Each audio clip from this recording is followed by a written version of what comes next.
একটি অপতথ্য বা তথ্যের বিকৃতি গোটা দেশকে অস্থিতিশীল করে ফেলতে পারে, মানুষে মানুষে তৈরি করতে পারে বিভেদ। তাই জাতীয় স্বার্থেই প্রতিটি অপতথ্যের বিপরীতে প্রয়োজন সঠিক তথ্য তুলে ধরা। সেই কাজটি করতে এসেছি আমি রুবাইয়াত অদিতি। আমন্ত্রণ জানাচ্ছি রিউমার চেক নিয়ে একাত্তরের নিয়মিত আয়োজন ফেক নিউজ স্ক্যানারে। আজ আমাদের সাথে অতিথি হিসেবে থাকছেন চট্টগ্রাম বিশ্ববিদ্যালয়ের রাজনীতি বিজ্ঞান বিভাগের অধ্যাপক ডক্টর আক্কাস আহমেদ। তার সাথে আলাপে যাব, তবে তার আগে দর্শক চলুন একটি প্রতিবেদন দেখে নেই। সংসদীয় আসন পুনর্বহালের দাবিতে ফরিদপুরের ভাঙা সার্কিট হাউসে অগ্নিসংযোগ করেছে আন্দোলনকারীরা। এমন দাবিতে একটি ভিডিও সামাজিক যোগাযোগ মাধ্যমে ছড়িয়ে পড়েছে, তবে ফ্যাক্ট চেক করে দেখা গেল বিষয়টি গুজব। অপরদিকে বিএনপি মহাসচিব মির্জা ফখরুল ইসলাম আলমগীর নাকি মন্তব্য করেছেন, আওয়ামী লীগের ওপর আঘাত মানে একাত্তরের অসম্মান। এমন দাবিতে যমুনা টিভির একটি ফটোকার্ড সামাজিক যোগাযোগ মাধ্যমে প্রচার করা হয়েছে। ফ্যাক্ট চেক করে দেখা গেল পুরোটাই ছিল গুজব। দর্শক চলুন কয়েকটি ফ্যাক্ট চেক দেখে নেই।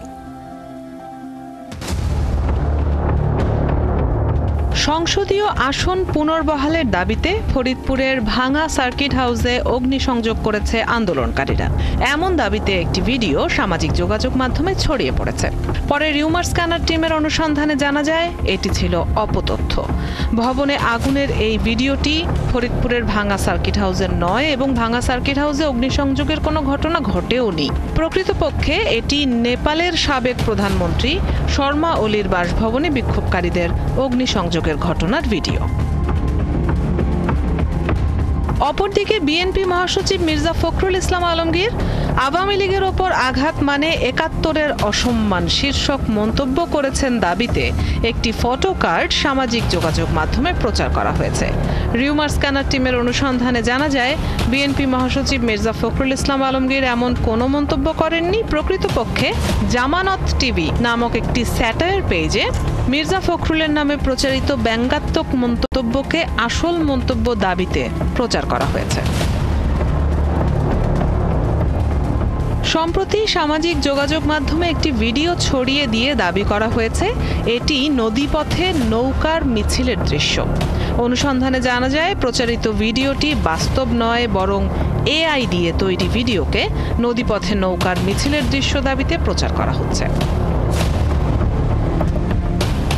আওয়ামী লীগের ওপর আঘাত আসলে জবাব দেবে বিএনপি, এমন মন্তব্য বিএনপির সিনিয়র যুগ্ম মহাসচিব রুহুল কবির রিজভীর দাবিতে সামাজিক যোগাযোগ মাধ্যমে ছড়িয়ে পড়েছে। রিউমার স্ক্যানার টিমের অনুসন্ধানে জানা যায় প্রচারিত মন্তব্যটি রুহুল কবির রিজভীর নয়। প্রকৃতপক্ষে উক্ত মন্তব্যটি রুহুল কবির রিজভীর দাবিতে প্রথমে একটি স্যাটায়ার পেজ থেকে প্রচার করা হয়, যা পরবর্তীতে সত্য দাবিতে ছড়িয়ে পড়ে। দর্শক, আজকের অপতথ্যগুলোর ধরন বিশ্লেষণ করে দেখা গেল বেশিরভাগই রাজনৈতিক। ব্যবহার করা হচ্ছে কৃত্রিম বুদ্ধিমত্তা বা এআই প্রযুক্তি। ফেসবুকের পাশাপাশি একাধিক সামাজিক যোগাযোগ মাধ্যমে ছড়িয়ে দেওয়া হচ্ছে। মিথ্যা তথ্যগুলো বুস্ট করা হচ্ছে এবং রিপোস্টও হচ্ছে। রুবাইয়াত অদিতি, একাত্তর। দর্শক, আগেই জানিয়েছিলাম আজ আমাদের সাথে চট্টগ্রাম বিশ্ববিদ্যালয়ের রাজনীতি বিজ্ঞান বিভাগের অধ্যাপক ডক্টর আক্কাস আহমেদ যুক্ত আছেন। তার সাথে আলোচনায় চলে যাব এবারে।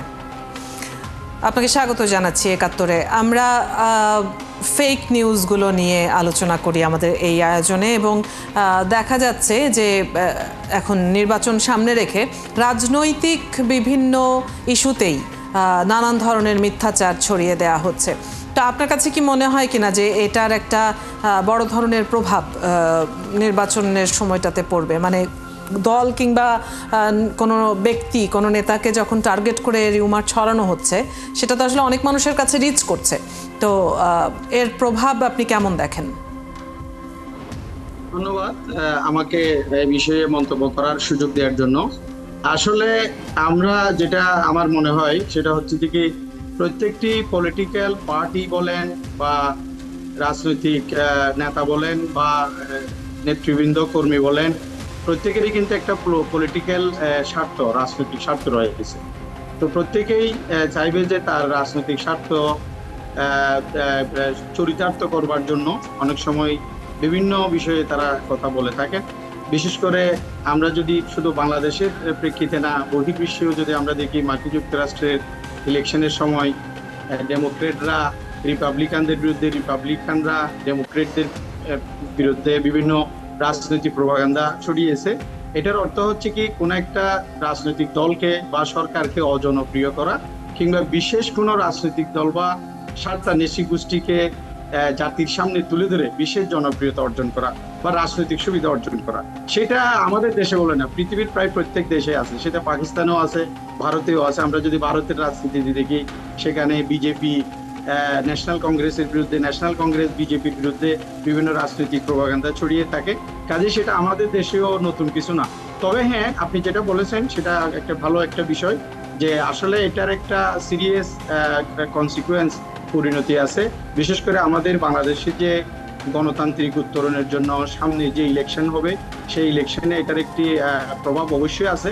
এখন যেহেতু সরকার একটি সিদ্ধান্ত নিয়েছে, নীতিগত সিদ্ধান্ত নিয়েছে, আগামী ফেব্রুয়ারির মধ্যেই আমাদের জাতীয় ইলেকশন হবে। সেই ইলেকশনের আগে এখন বাংলাদেশের বিভিন্ন রাজনৈতিক দল এবং তাদের কর্মী বা তাদের সমর্থক বিভিন্নভাবে তারা যারা ক্ষমতায় আসবে না বা ক্ষমতায় আসতে পারবে না বা আসার সম্ভাবনা নাই, তারা প্রপাগান্ডা ছড়াচ্ছে বা তারা এক ধরনের প্রপাগান্ডা ছড়াচ্ছে। আবার যারা ক্ষমতায় আসবে, আসার সম্ভাবনা, তারা আরেক ধরনের প্রপাগান্ডা ছড়াচ্ছে। এটা হচ্ছে মূলত রাজনৈতিক স্বার্থ হাসিলের জন্য। তো এটা নিশ্চয়ই আমাদেরকে এখন যেটা করতে হবে সেটা হচ্ছে কি, আমাদের সবাইকে যে ন্যাশনাল কনসেনসাস, জাতীয় ঐক্যমত্যের ভিত্তিতে, যেহেতু আমাদের দীর্ঘদিন পরে একটি গণতান্ত্রিক নির্বাচন হতে যাচ্ছে, যেখানে মোটামুটি অনেক দল অংশগ্রহণ করবে, এবং আমরা আশা করি যে আমাদের যে গণতান্ত্রিক অগ্রযাত্রা, আমাদের যেই স্পিরিট নিয়ে, যে স্বপ্ন নিয়ে, যে চেতনা নিয়ে মুক্তিযুদ্ধ হয়েছিল, বাংলাদেশ স্বাধীনতা অর্জন করেছিল, গণতন্ত্র, মানবিক সাম্য, সার্বভৌমত্ব এবং ভৌগোলিক অখণ্ডতা এবং অর্থনৈতিক মুক্তি, সেই লক্ষ্য অর্জনের জন্য আমাদের প্রসেস। স্যার, আপনি